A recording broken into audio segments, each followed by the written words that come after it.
Before we begin working on our fingernail shape, listen up. Place your right hand flat on your right leg or on a desk or table. Whenever I say left side of the fingernail, I'm talking about the left side of the nail as you're looking down on it right now. This is the left side of your fingernail. That is also what I call the playing side of the nail. Most guitarists place this left side of the nail on the string first and play. Like that, left side, the playing side. Not straight on like this and playing straight across. That produces a bright sound. But on the left side only. The left side is the playing side.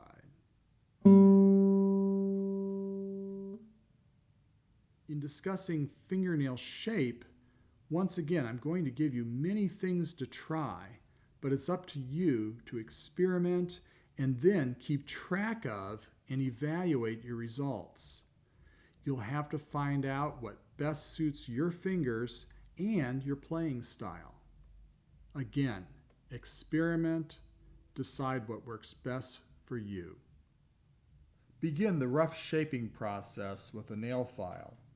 Most people agree that an industrial diamond chip file works best for this. Revlon makes a great one that's available at most drugstores. It costs just a few dollars. The Diamond Deb is another one. They shape the nail without weakening the edge. Or, if you like the multi-surface files like these, which I'll talk about in detail a bit later, use the roughest or the second roughest section.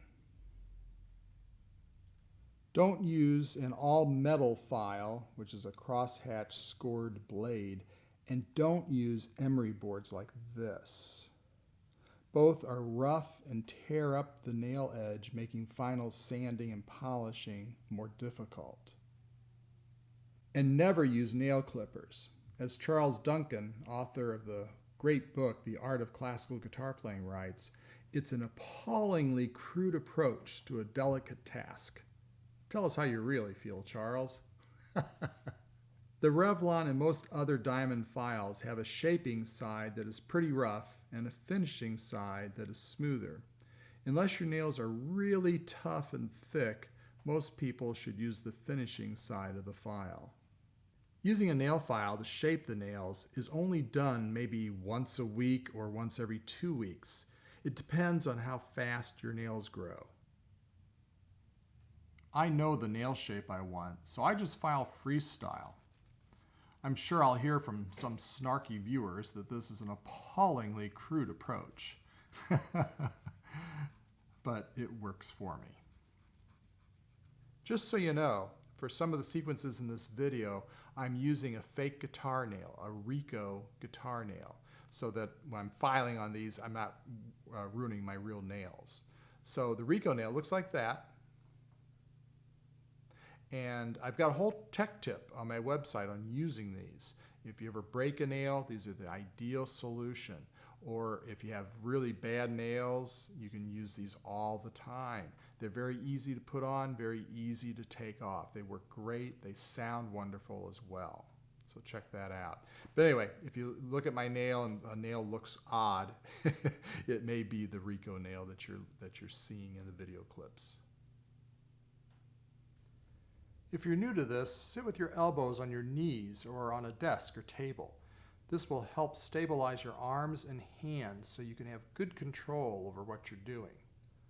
Hold the file in the left hand and place the fingernail against the file at about a 45-degree angle like that.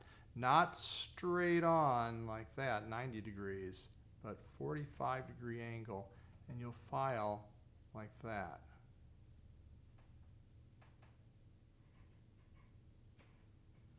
If your nails have a regular curvature or arch with the high point in the center, file the nail with the fingertip in a perpendicular plane to the file.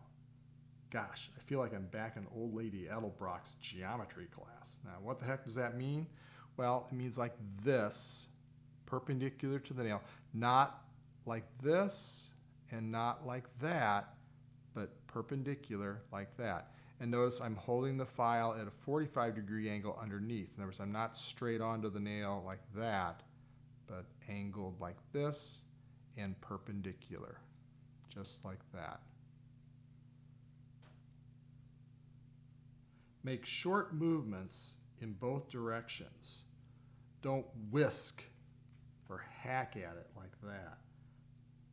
And you can either move the file like I'm doing here, or you can keep the file steady and move the hand like that. Either way is fine, although I'm certain the snarky members of both schools will predict dire consequences and doom to those who do it differently from them.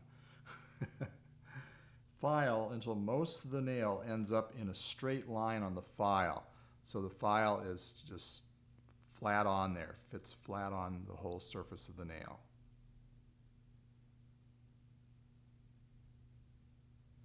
This will create two corners on the nail, here and over here.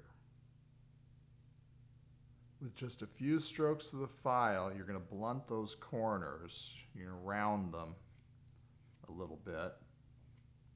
Left side of the nail, right side of the nail.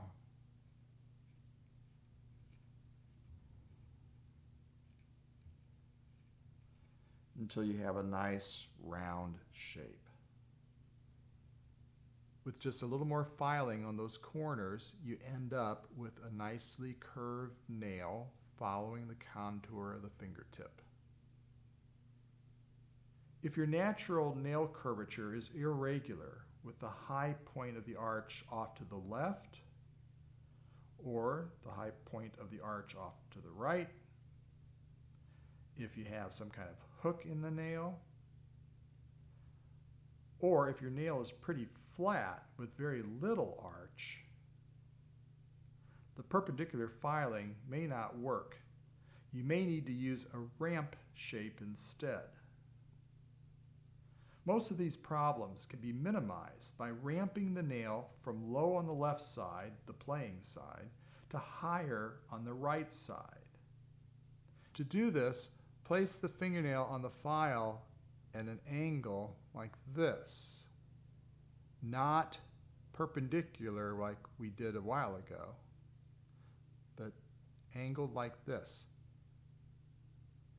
And you're going to start filing. Now, how much of an angle do you use here? Well, you're going to have to experiment with that. Probably very little of a ramp. It's not going to take a huge ramp. Usually a huge ramp is going to cause bad tone quality. And it's going to feel very odd as well. So a slight angle to produce a slight ramp. After you've filed it down for a while, it's going to look like that. It's going to have that ramp like that. It's going to be fairly flat like that. And then what you're going to do is round those two corners. After you've rounded those corners, you're going to end up with a shape something like that. Again, this is the ramp shape. It's shorter on the left side, the playing side of the nail, and longer on the right side, the release point. Others may find that a ramp going the opposite direction works better. In other words, longer on the left side, the playing side, and shorter on the right side. This shape is also usually better for those few unconventional guitarists who play on the right sides of their fingernails all the time. To shape the nail into that kind of ramp, what we're going to do, again, not perpendicular like this, but turned like this. Again, our 45-degree angle from underneath, but turned this direction, not perpendicular. Our other ramp, we did this. This new ramp, we turn this way and begin filing. And again, how much of a ramp? You'll have to experiment. After filing, we've got this straight line, this ramp here.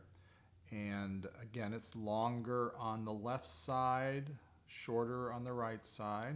And we have 2 points that we'll need to file off that will round those 2 points. So after rounding those points, we now have our ramp, which is higher on the left side, the playing side, and lower on the right side. Here are some rules about shaping your nails. Number 1, file the nails in a rounded shape that follows the contour of the fingertip. Rule number 2, never file the nails following the contour of the fingertip. Filing the nails in a rounded shape that follows the contour of the fingertip has been a guiding rule for a long time. This is the shape Segovia used. But some maintain that with this shape, the string releases from the nail too early. They recommend a ramped shape instead to ensure the string releases right of center. My take is that the release point should be right of center, but what determines that release point is not so much the shape of the nail, but the angle of the hand and whether one plays straight across the strings or slices the strings. Rule number 3, file the nails a little shorter on the left side so there is a slight ramp up to the right side. Rule number 4, don't do rule number 3. There's too much resistance. Or do the opposite, longer on the left and ramp it down to the right side. The ramp shape does work for many people. It's also effective in remedying problems with being born with nails that are naturally badly shaped. Things like nails that hook down in the center, hook upward, are excessively arched, or very flat. Rule number 5. If your nail shape, looking straight on to the edge of the nail, is highly arched, use a more rounded contour. Rule number 6, if your nail shape, again looking straight on to the edge of the nail, is highly arched, use a flatter contour. Rule number 7, if a nail has a flat shape, file it fairly flat. Rule number 8, if a nail has a flat shape, file it with a more rounded contour. Rule number 9, round all corners of the fingernail. Rule number 10, you guessed it, leave the corners squared off. Don't round them. Now, on the corner thing, corners can definitely catch for some people, especially if they're on the left side of the nail. They can be the cause of terrible tone quality if they're on the right side. However, some players' sound benefits by having a small corner on the left side. Now, all these contradictory rules, it's easy enough to figure out what works for you and what doesn't work for you. You try both and see what works. Simple as that. Finally, the last rule is one that, believe it or not, everyone seems to agree on. Rule number 11, never file a nail into a pointed shape. This invariably results in a thin tone. This is no joke. These rules come from various books and articles by very savvy guitarists. As you can see, every rule is contradicted by another rule, except for number 11 about never filing a nail into a point. And it isn't that any particular rule is dead wrong. You should try all these possibilities. But it comes back to what I can't say enough. What works for one person will not necessarily work for you. I'm going to give you many things to try, but it's up to you to experiment and then keep track of and evaluate your results. You'll have to find out what best suits your fingers and your playing style. Experiment. Decide what works best for you.